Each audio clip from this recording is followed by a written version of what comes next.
Möhtərəm müsəlmanlar, qiymətli qardaşlar, Allah-u Azimüşşan ayət-i kərimədə bizlərə belə buyurmaqdadır. Əfəhəsimtum ənəmə xaləqnəkum abətən və ənəkum ileynə lə turca'un. Bu ayət-i kərimədə Allah-u Azimüşşan bizlərə buyurmaqdadır ki, yoxsa biz sizi boşuna yaratdığımızı və sonunda bizim huzurumuza geri döndürülməyəcəyimizi sandınız buyurmaqdadır.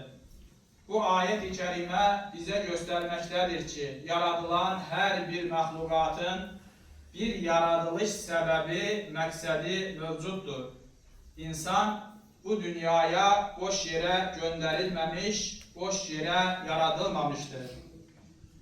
Bugün baktığımız zaman birçok insan bir boşluğun, mənəvi bir boşluğun içerisindedir. Ve bu boşluğu kimisi içkiyle, kimisi zinayla, kimisi narkotik kimi maddelerle doldurmaya çalışırlar. Ve bu maddelere yoğunlaşıp alıştıkları zaman o boşluklar dolmayır. Ancak o maddelerin, o bağımlılığın içerisinde insan battıkça batmağa devam edir ve en sonunda helaka sebep olur. İslam ise bu boşluktan kurtulmanın, bu boşluktan uzaklaşmanın yolunu nefis, ağıl ve ruh üçlüsünü İslam'a göre terbiye etmekte takmıştır ve bizlere göstermiştir. Bir insan ağlını, nefsini ve ruhunu, üçünü beraber İslam'a göre terbiye etmeden bu boşluğun içerisinden özünü kurtarabilmez. Hayatın məqsədini, yaradılma sebebini anlayabilmez. Değerli kardeşler, insanın terbiye etmesi gerektiği en önemli meselelerden, hususiyetlerinden birisi insanın nefsidir. İnsan nefsi ayet-i kerimenin ifadesiyle innen nefse le'emmâratun bis-sû. Şüphesiz nefis insanlara pisliği, çirkini, haram olanı emretmektedir. Bu sebeple insan bize pisliği emreden bizimle beraber yaşayan nefsimizi terbiye etmek mecburiyetindedir ki bu boşluktan, bu manevi azlıktan uzaklaşsın değerli kardeşler. Nefsi terbiye etmeden insan Allah'a yakınlaşması mümkün değildir. Ve Allah-u Azimüşşan ayet-i kerimede buyurur ki قَدْ أَفْلَحَ مَنْ زَكَّاهَا وَقَدْ خَابَ مَنْ دَسَّاهَا. Kim nefsini terbiye etmezse, onu günahlar içinde boğarsa o daha da ziyana uğrayacaktır. Kim de nefsini terbiye ederse o da kurtuluş tapacaktır buyurmaktadır. Demek ki insan ilk terbiye edeceği insanın dahilindeki düşmanı olan öz nefsidir. Nefsin ister ve arzularıdır. İnsan nefsin ister ve arzularına tabi olup onun heva ve hevesini ilah edindiği zaman o boşluğun daha da derinliğine gitmektedir. Değerli Müslümanlar, insanın terbiye etmesi gereken ikinci büyük nimeti ağıl nimetidir. Ve bugün dünyada, sosyal medyada, internette baktığımız zaman bizlerin karşısına her gün karışık ve kirli bilgiler çıkmaktadır. Önümüze her daim telefonlarda, televizyonlarda, internette İslam'a zid olan birçok görüntüler, birçok malumatlar, birçok bilgiler çıkmaktadır. Ve bu bilgiler, bu görüntüler insanın mənəviyyatını zayıflatmakta, insanı dünya sevgisine meylettirmektedir. Bir insan internette baktığı zaman bir insanın hayatına, güzel yaşantısına, lüks yaşantısına ve insan nefsi de, insan aklı da ona meyletmeye başlayır. Bu sebeple hakiki məqsəddən, hakiki amaçdan uzaklaşmaya başlayır. İnsan dünyada elde ettiği o nimetlerin halaldan mı, haramdan mı kazandığını düşünmemeye başlayır. Bu sebeple insan aklını bu kimi kirli ve karışık bilgilerden koruması lazımdır. Bunun da yolu ancak ayet-i kerimelerin ifadesiyle efela ta'qilun, efela tetefekkerun. Aklınızı işledin, düşünün diye emredilen o ayetlerdir.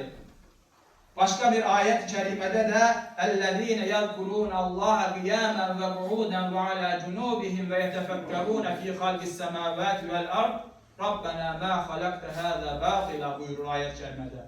Onlar yatarken de, oturarken, yanları üzerinde olarken Allah'ı hatırlayarlar, Allah'ı zikrederler ve göklerin, yerin yaratılışı üzerinde tefekkür ederler, düşünürler ve derler ki ya Rabbi sen bunları boşuna yaratmadın.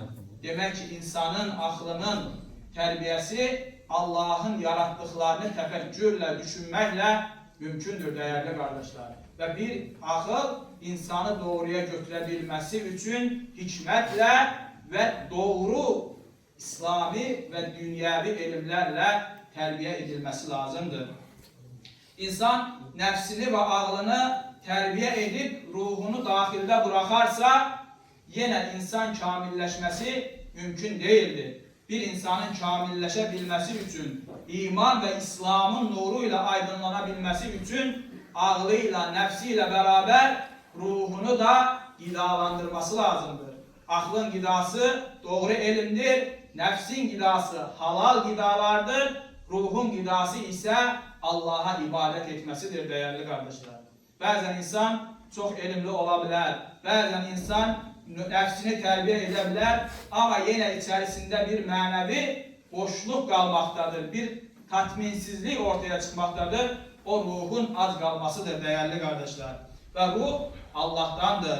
يَسْأَلُونَكَ عَنِ الرُّحِ diyor ayet-i kerimede. Sana ruhtan soruşurlar. قُلِ الرُّحِ مِنْ اَمْرِ رَبِّ de ki bu ruh Rabbinin emrindedir.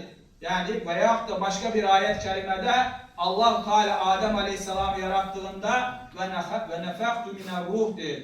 Ona öz ruhumdan üfledim. Demek ki insanın ruhu Allah ile bağı kuran o esas ana kanaldır. Ve insan o ruhu terbiye etmeden, mutmain etmeden hakiki hoşbehtliğe çatması mümkün değildir. Ela bi zikrillahi tetmainnul kulub buyurmaktadır ayet-i kerimede. Kalpler, yani kalp ruhun özüdür. Kalpler Allah'ı zikretmekle, Allah'a yönelmekle, Allah'ı hatırlamakla mutmain olmaktadır değerli kardeşler. Ayet-i kerimede de gösterilen gibi o acılığı ruhta hissettirersek, ruhu ibadetlerden mahrum edersek, o içerimizdeki boşluğun dolması mümkün değildir. Ruhumuz, aklımız ve nefsimiz İslam'a göre şekillenmezse o maneviyatı biz dünyanın keçici lezzetlerinde aktarmaya başlayalım. Ve bugün o lezzetler içinde istediğini tapabilmeyip ama daha da felaketlere sürüklenen birçok insan mevcuttur. Onların kurtuluşu İslam'dadır ve imandadır değerli kardeşler. Bu sebeple insanın ruhu, nefsi ve aklı düzgün terbiye edilmezse insan Allah'tan uzaklaşacaktır ve daha da hüsrana ve sonunda da ebedi cehenneme düçar olacaktır. Ela inne ahsenel kelam ve